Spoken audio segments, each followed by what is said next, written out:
espacio. Damos paso ahora a una mirada internacional sobre cuáles son esas posibilidades del hidrógeno en el contexto global, desde su producción con fuentes diversas hasta su conexión con sistemas de red. Las personas que requieran equipos de traducción lo pueden solicitar al ingreso del salón. Queremos invitar al escenario a Jeffrey Priest, vicepresidente de Low Carbon Energies, quien además nos va a acompañar con su conferencia Perspective on the Global Hydrogen Supply Chain from Diverse Sources to Grid Connected Production. Bienvenido, Dr. Priest.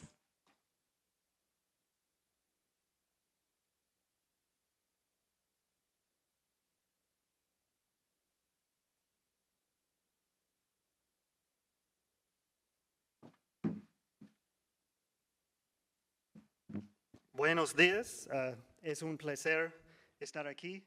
Como mi español no es muy bueno, hoy haré la presentación en inglés. Gracias por su comprensión. Thank you. I'm excited to be here and experience hydrogen and energy development in Colombia. EPRI is a unique organization whose goal is to make energy more affordable, reliable, safe, and environmentally responsible for society. We've been an organization for more than 50 years, and it is our duty to serve the public and the industry and multiple stakeholders to advance science and technology and support this growing energy demand that helps society be sustainable and successful. We are an independent organization, which means we do not commercialize technology. We are objective and rooted in science and innovation, and we are fortunate to work on a global scale with companies, academia, national governments, state governments, regional governments all around the world. And so my colleagues and I are here joining you, and we appreciate and are very grateful to Andy and our host with the Hydrogen Congress, to Karen for your kindness and support. And today I'd like to share with you what we're seeing and hearing across our global membership with respect to hydrogen, low carbon fuels, and the ongoing energy. Y también lo que es la transición energética. Otro aspecto muy importante puede ser nuestro modelo colaborativo, la manera en que nosotros funcionamos. En principio, es que nosotros traemos a los actores de diferentes de la industria, grupos gubernamentales, la academia, para trabajar de manera conjunta en los desafíos y podemos conectar las mentes más brillantes y poder traer perspectivas regionales y mundiales a lo que es la transición energética que se está llevando a cabo. Y mucho del trabajo que quiero compartir con ustedes el día de hoy es posible porque nosotros tenemos un gran conjunto de organizaciones las cuales guían y apoyan esta investigación, muchas organizaciones multinacionales que están enraizadas dentro de su región con relación a electricidad, gas, petróleo, gas y otras tecnologías. Estas diapositivas van a estar asociadas y hay muchos enlaces y pueden verlas. Voy a hablar acerca del hidrógeno, pero también estamos hablando de la realidad. Y como han dicho los oradores previos, el camino hacia el hidrógeno no será fácil porque viene con las tomas de decisiones muy cuidadosas y no es el único objetivo que tenemos como sociedad. Y por tanto, quiero ver el rol del hidrógeno y las hidrógenos y también estamos enfocando en el rol de la eficiencia energética, la cual quiere decir que no importa lo que hagamos como sociedad con relación a la energía, es la opción más económica y disponible que tenemos para alcanzar nuestras metas. Y también el rol de la electricidad, cómo poder hacerla de manera más limpia y sostenible y cómo trabajar con la electrificación de diferentes usuarios finales. Y en algún momento del futuro y en algunos países, regiones y compañías van a avanzar más rápidos. Pero en algún punto del futuro la sociedad transicionará a la próxima cantidad de recursos energéticos y tecnologías. Y ese es el enfoque de mi presentación el día de hoy. Otra cosa para tener en cuenta, así como los 4 pilares que les mostré previamente, es que las opciones tecnológicas, la verdad, no son una opción. Necesitamos tanta tecnología como sea posible para poder apoyar la transición energética.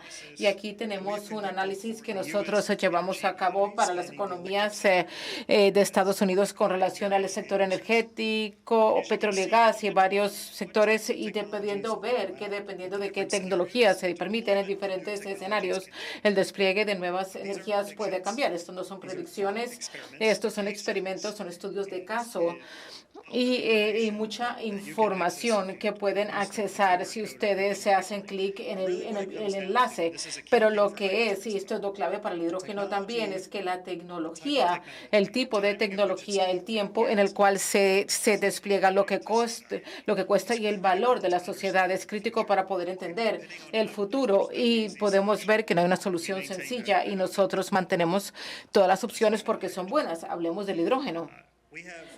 Nosotros tenemos múltiples áreas del foco para poder entender el rol del hidrógeno como una organización independiente que cubre la generación de energía nuclear, la transmisión, confiabilidad de la transmisión de dispositivos de redes. Nuestra organización es única en el hecho en que se puede mezclar en las diferentes experticias a lo largo del sistema energético cuando también tomamos la perspectiva de manera más amplia. Unos cuantos temas que nosotros hemos desarrollado en las últimas décadas sobre el hidrógeno y que queremos compartir, y yo agradezco que la contribución de Colombia, es que el hidrógeno va a poder tener un rol específico en la economía. A partir de ahora no puede ser visto como una solución para un problema, porque es una solución específica para un problema específico y para una oportunidad específica. Y lo que estamos viendo hoy es que el rol de las políticas y las regulaciones es algo que están impulsando la toma de decisiones y el costo y también lo que es la opción del cliente. Pero lo segundo más importante es que será que los clientes, los consumidores, será que nosotros consumidores en nuestras vidas cotidianas y también en las industrias en las que trabajamos y en las economías que atendemos, la perspectiva del cliente es crítica y toma bastante educación, claro que sí. Y como han dicho previamente, eso quiere decir tiene que estar muy enraizado con la región y poder entender los desafíos y las oportunidades que la comunidad tiene.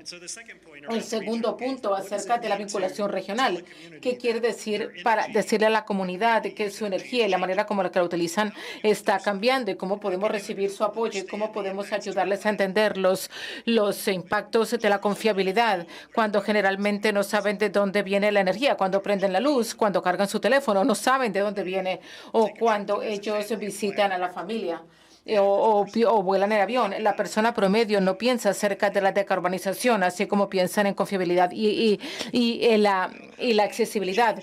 Y eso es importante en la manera como cambiamos la narrativa y nos enfocamos en la decarbonización y en el hidrógeno.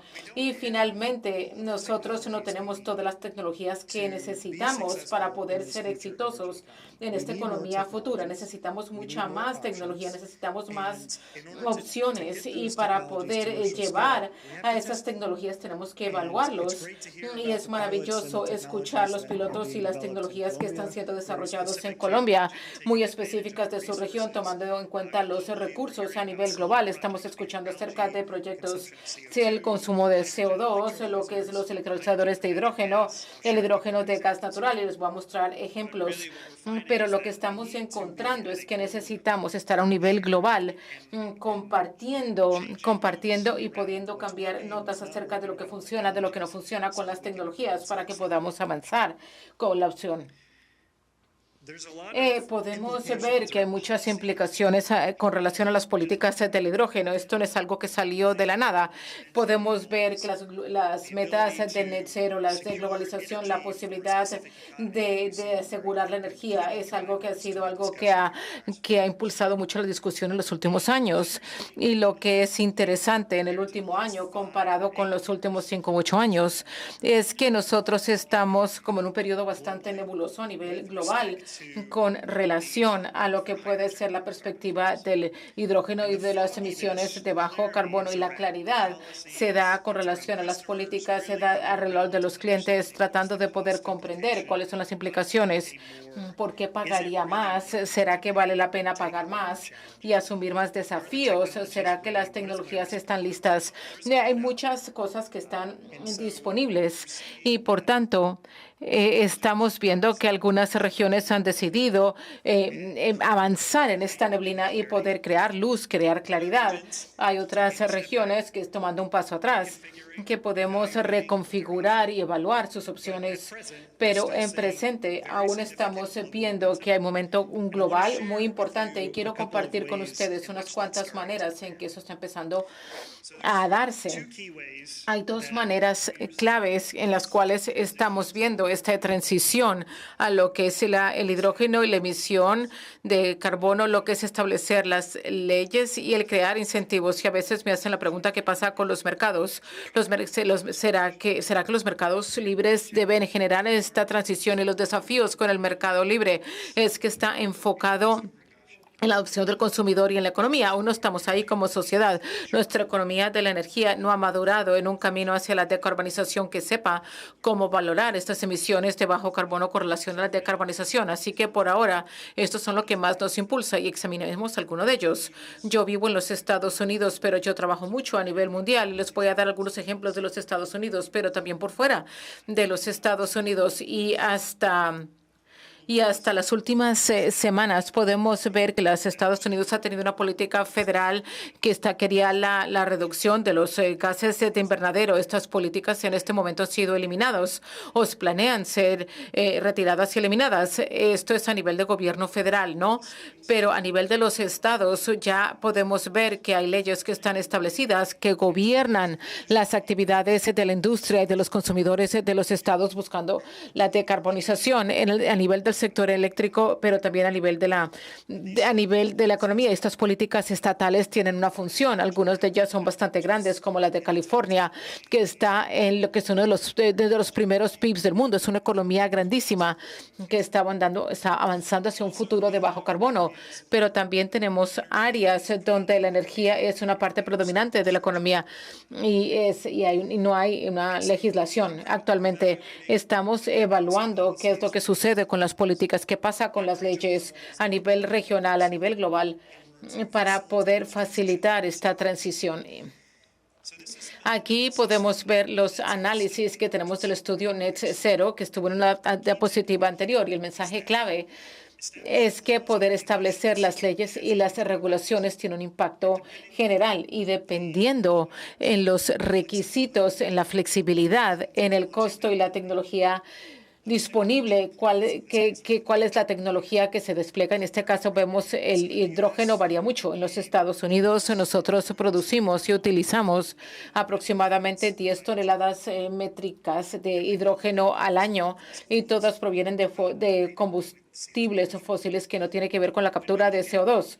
Cuando tratamos de ver la capacidad de utilizar créditos fiscales para poder implementar regulaciones para la decarbonización, nosotros podemos ver que la perspectiva del hidrógeno puede crecer de manera sustancial en el mercado.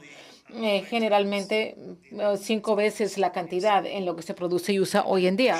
Y ese cambio proviene con el cambio en el uso de la electricidad, del uso de combustibles fósiles. Pero el punto que quiero hacer es que estas leyes tienen consecuencias grandes para la economía y que solamente en este momento están siendo estudiadas y comprendidas de manera muy profunda, tanto para agencias gubernamentales y por el sector privado.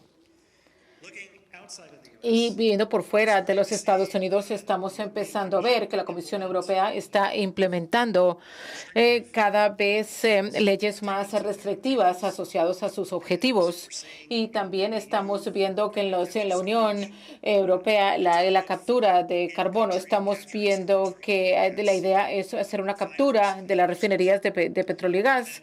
Y también es Francia que está siguiendo el protocolo de la Comisión Europea para las directivas de energía limpia.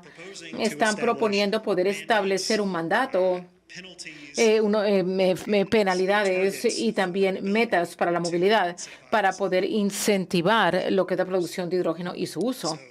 Y podemos ver que no es un cambio pequeño a pesar de una propuesta para poder incrementar aproximadamente 1.5% de que el combustible sea hidrógeno. Y podemos ver que esas penalidades son bastante grandes y representan aproximadamente 7 euros por tonelada, lo cual que son los costos que consideramos que son necesarios para llegar al net cero,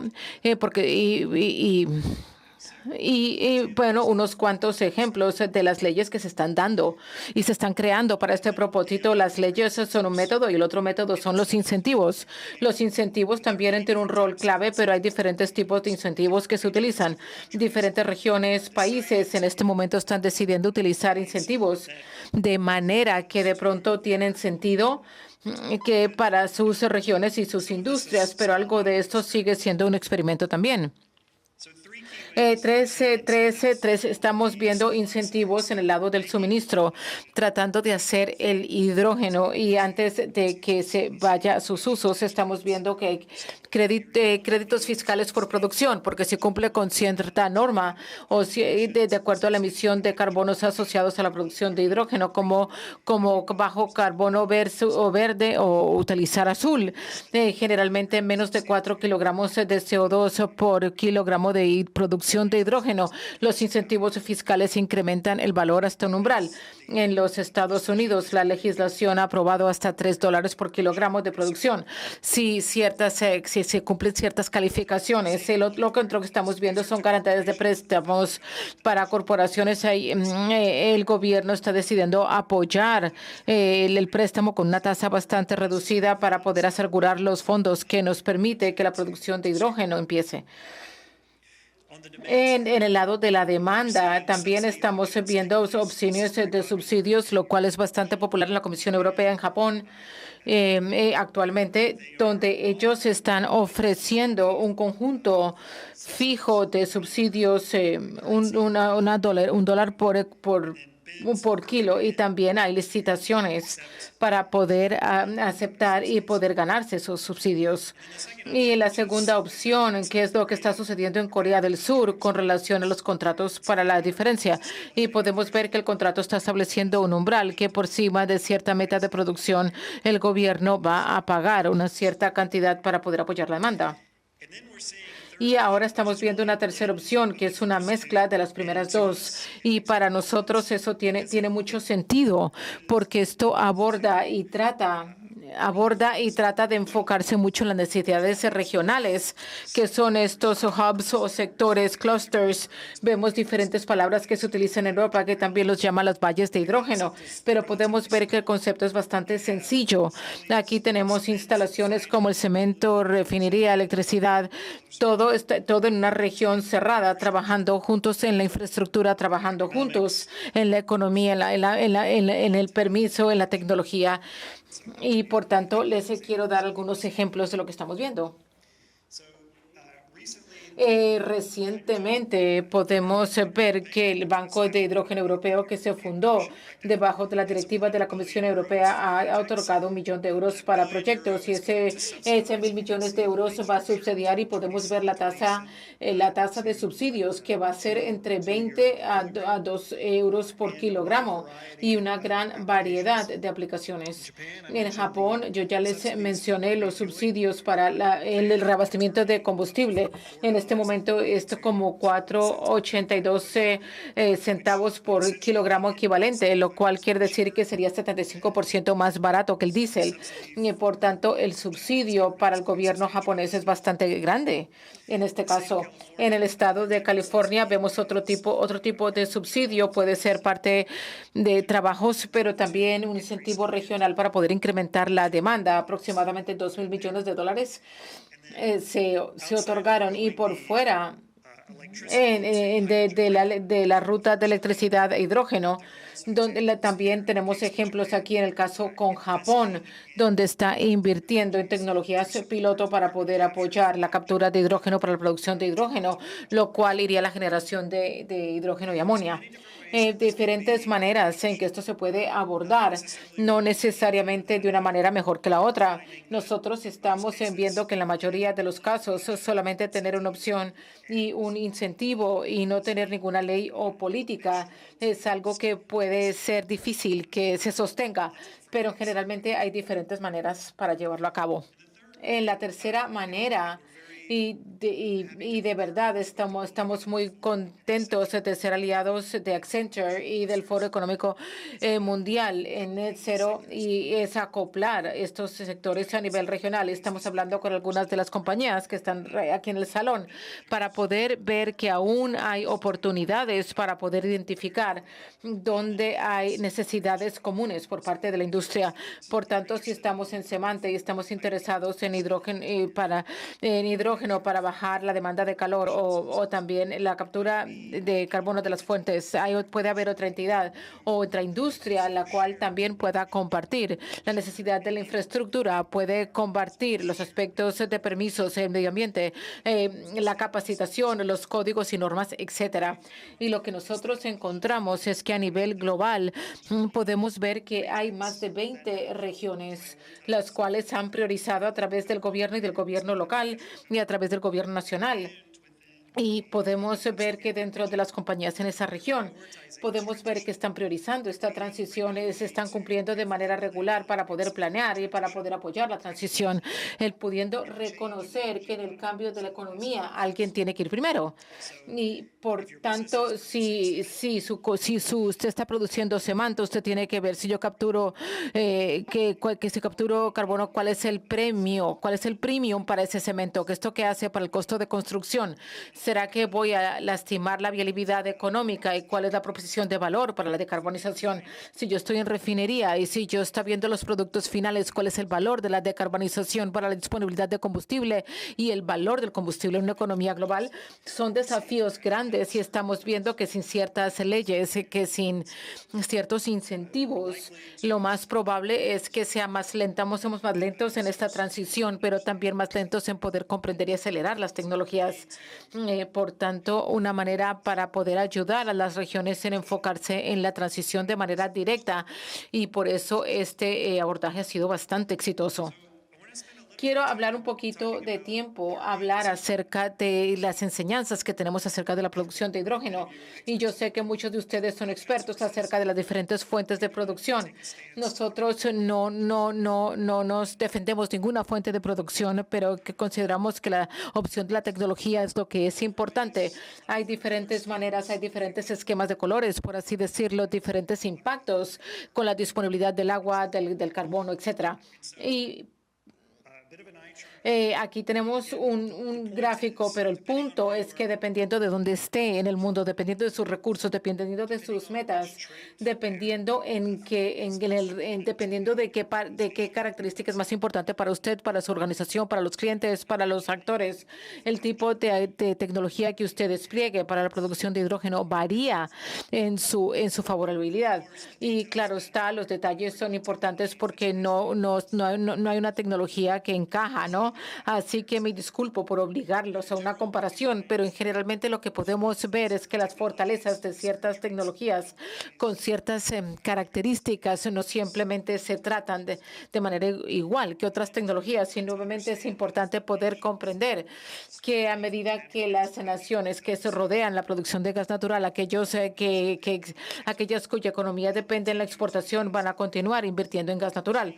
Y estamos viendo ese compromiso y viendo cómo se expande. De pronto hay preguntas en los últimos años, pero a medida que se incrementa la energía, el gas natural va a ser muy importante para la seguridad, la confiabilidad y la accesibilidad de la energía. Entonces ahora la pregunta es, ¿cuál es el rol de gas natural con el manejo de carbón, con la captura de carbono versus otras tecnologías que utilizan el gas, que utilizan el hidrógeno, y cómo el sistema de energía empieza a transicionar?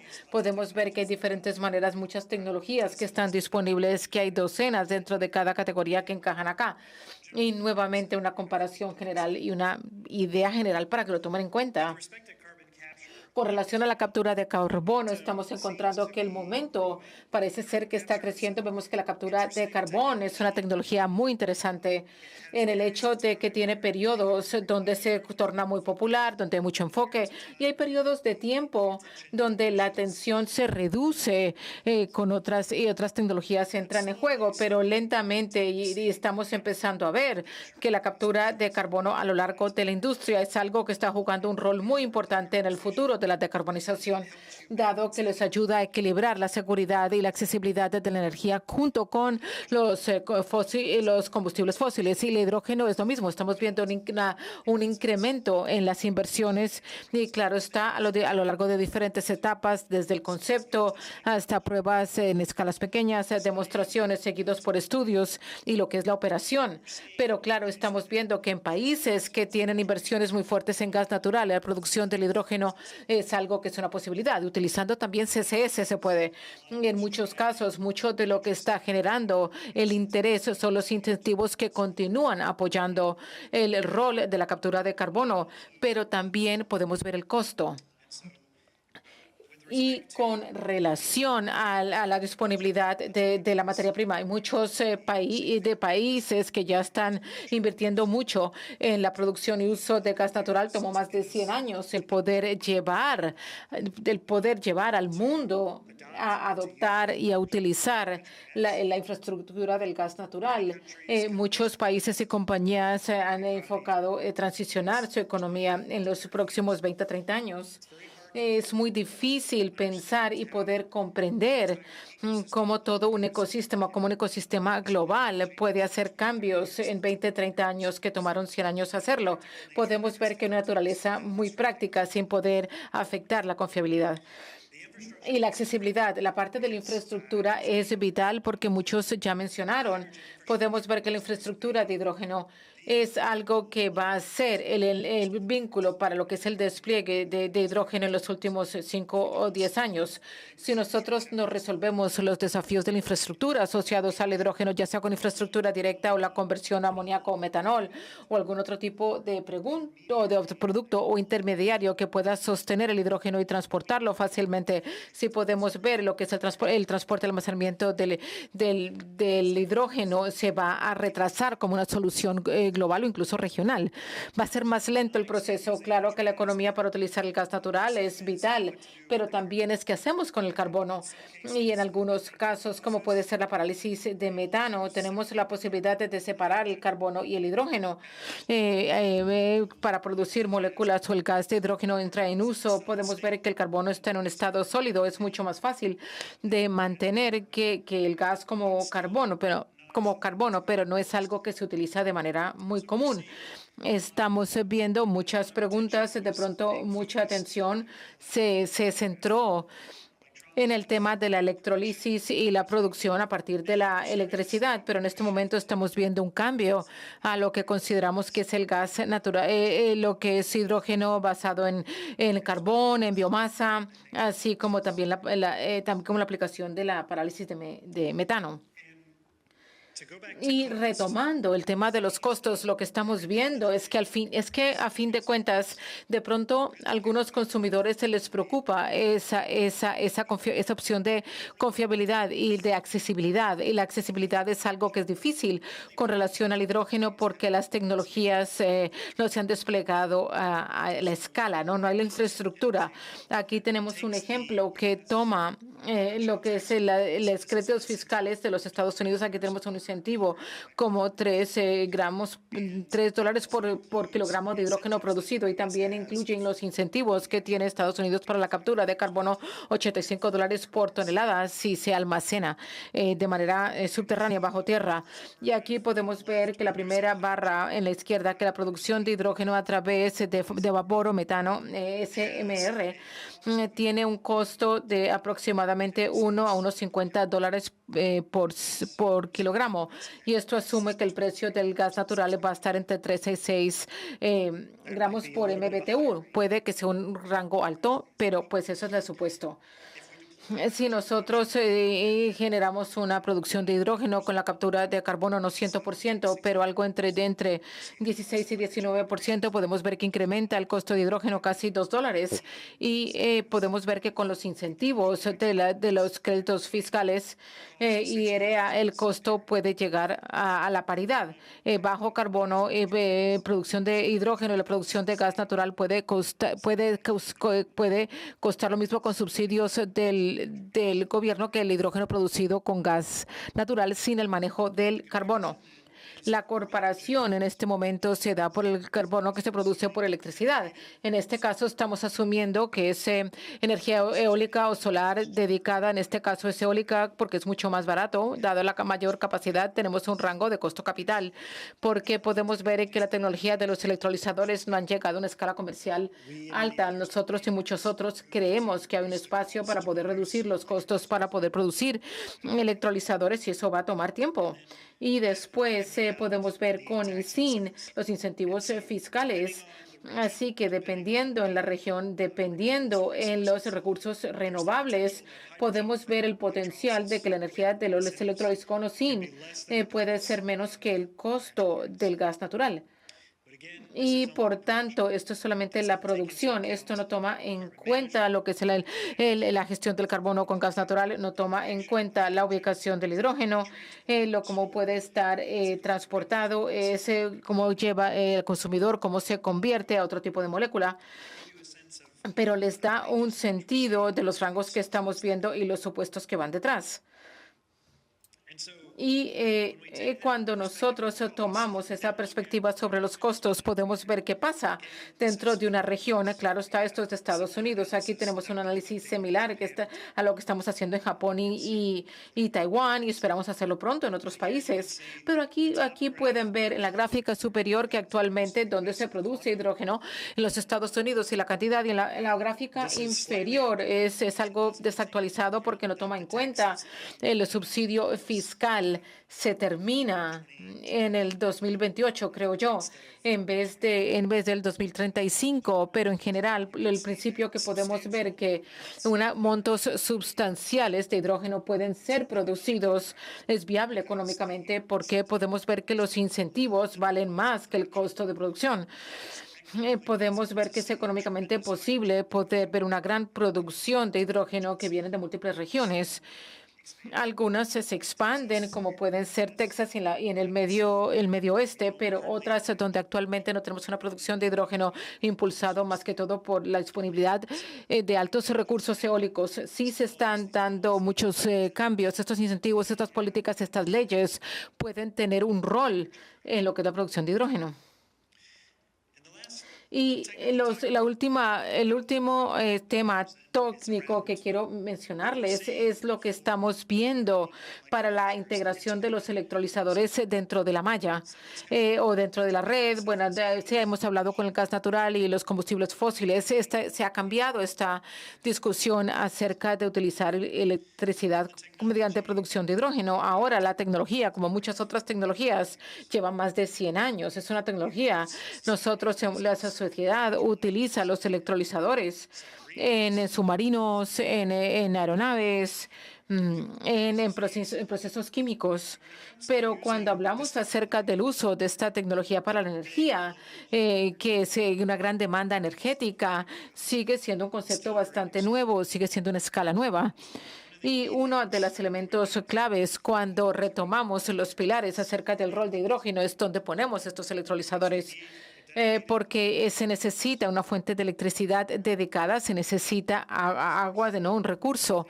Ellos toman una gran cantidad de huella y tienen que estar ubicados en una manera que puede manejar el transporte que maneja el transporte y el uso. Estamos viendo 3 temas que se desarrollan alrededor del tema del desarrollo de los electrolizadores con energía. Y quiero empezar con el que está en el lado derecho, que es la operación que está conectada conectada a la red. Eso es lo que la mayoría de los electrolizadores se prefieren desde la perspectiva de la tecnología no conectada. Es que es simple, es continuo, es interrumpido, suministro eléctrico. Estos sistemas no les gusta estar operados de manera flexible, aunque se puede. El costo y la economía generalmente favorecen una operación estable. Pero el poder llegar a la carga de base cuando tenemos 100 megawatts, 500 megawatts, 1000 megawatts de energía es bastante complejo. Y lo que estamos viendo es que el bajo potencial de crecimiento de los centros de datos tienen un perfil similar, una demanda operativa que es similar, de pronto mucha más crítica a estas tecnologías de electrolizadores. Por tanto, cuando nosotros estamos evaluando el rol de estos usuarios de la malla, podemos ver que las operaciones de centros de datos, la flexibilidad del centro de datos es un buen indicador acerca de cómo estos electrolizadores pueden necesitarse adaptar a la red y cómo la red debe adaptarse a los electrolizadores. La segunda ofrece cierta flexibilidad. Esto seguramente es donde estamos viendo que cada vez se presenta más actividad en estos días comerciales, donde el electrolizador puede servir a la flexibilidad de la red y también ofrece servicios auxiliares que están incluidos acá. Y en unos casos bastante únicos estamos empezando a ver que hay proyectos a gran escala que se desarrollan con suministros energéticos que están fuera de la red. Y esto es complejo porque si usted se apoya en renovables, la capacidad solar de pronto 20-30%, la capacidad eólica puede ser de 40 al 50%. Por tanto, como llegamos a un 100%, a una capacidad del 90%, esto requiere una tecnología adicional, baterías, recursos y otros elementos, lo cual quiere decir que mayores costos, la mayor probabilidad de desafíos en la confiabilidad, pero nuevamente se puede hacer. Es una posibilidad de poder entender y poder validar, ¿no? ¿Cómo son las compensaciones? Los electrolizadores juegan un rol importante en la demanda de hidrógeno, pero lo que es importante es que no estamos perdiendo la oportunidad para que los electrolizadores también apoyen la red. Y podemos ver que los electrolizadores, como otros tipos de tecnología inversa que interactúa con la red, tienen la disponibilidad de responder a la frecuencia, pueden ayudar. Si la red responde o tiene una caída en la frecuencia o en el voltaje, podemos ver que las tecnologías tienen la capacidad para poder abordar y adoptar este cambio, lo cual es algo que va a ser muy importante para compañías que están buscando desplegar estos sistemas y trabajar con los operadores de la red, con el proveedor de energía para poder entender cuáles son los mecanismos, cuáles son las señales, cuáles son los controles y cuáles son las aranceles, ¿no? Cuál es el valor, ¿no? De esa operación, de esa red. El otro lado de la fórmula, estamos viendo que en ciertos casos la calidad de la energía es algo que está mostrando ciertas perspectivas únicas. Estamos viendo que los electrolizadores se llevan como un siglo, pero en esta escala, la escala en que estamos hablando, hay nuevas perspectivas que requerimos aprender. Pues la calidad de la energía es algo muy similar a nuestras unidades que tenemos de cemento, ¿no? Otras aplicaciones que requieren mucho calor, donde utilizan calderas, ¿no? Donde hay cambios grandes en la carga que pueden generar alteraciones que no solamente impactan la red en el sistema de transmisión, los transformadores y operaciones, pero también la generación de electricidad. Y para poder comprender cuáles son las implicaciones en la calidad de energía, y tenemos un análisis muy técnico para aquellos que le están enfocados en lo que es el lado eléctrico del sistema energético. Pero el otro tema es que los códigos y las normas de hoy en día pueden no tener las perspectivas o también las protecciones para proteger ese tipo de carga. Nosotros, como una compañía para el beneficio público, es informarle a los actores que establecen las normas y los estándares, ofrecer los datos y análisis que les ayudan a entender lo que estamos viendo de estos pilotos, de estas demostraciones, de estos primeros despliegues y cómo podemos actualizar las normas y los estándares para encajar, ¿no?, en las necesidades de la sociedad a futuro. Lo que sigue son otros recursos que estamos ofreciendo a la audiencia. Nosotros los invitamos a que accesan y nos ofrecen retroalimentación. Tenemos muchas herramientas y como puede ser la calculadora de tecnoeconómica, la electrolisis, donde de acuerdo a nuestros costos y supuestos pueden evaluar diferentes escenarios para ver cómo el electrolizador y la red interactúan y el valor, y podemos ver los resultados del estudio que hemos llevado a cabo que demuestran cómo los electrolizadores pueden encajar con el perfil energético, lo cual es importante para el reconocimiento de créditos fiscales, pero también para la operación de la red.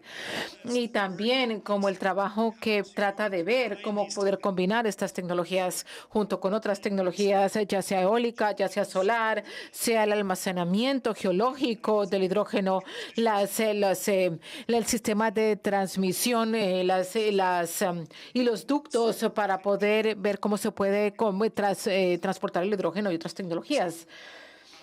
Yo quiero terminar esta presentación haciéndoles un recorderis de elementos claves que estamos viendo. Nosotros creemos mucho en la colaboración global como organización porque muchas de las compañías, como aquellas que están representadas aquí, diferentes actores, muchos académicos o funcionarios del gobierno, todos están tratando de comprender cómo poder permitir esta transición, cómo permitir este cambio sin tener que sacrificar la confiabilidad, la accesibilidad y la seguridad.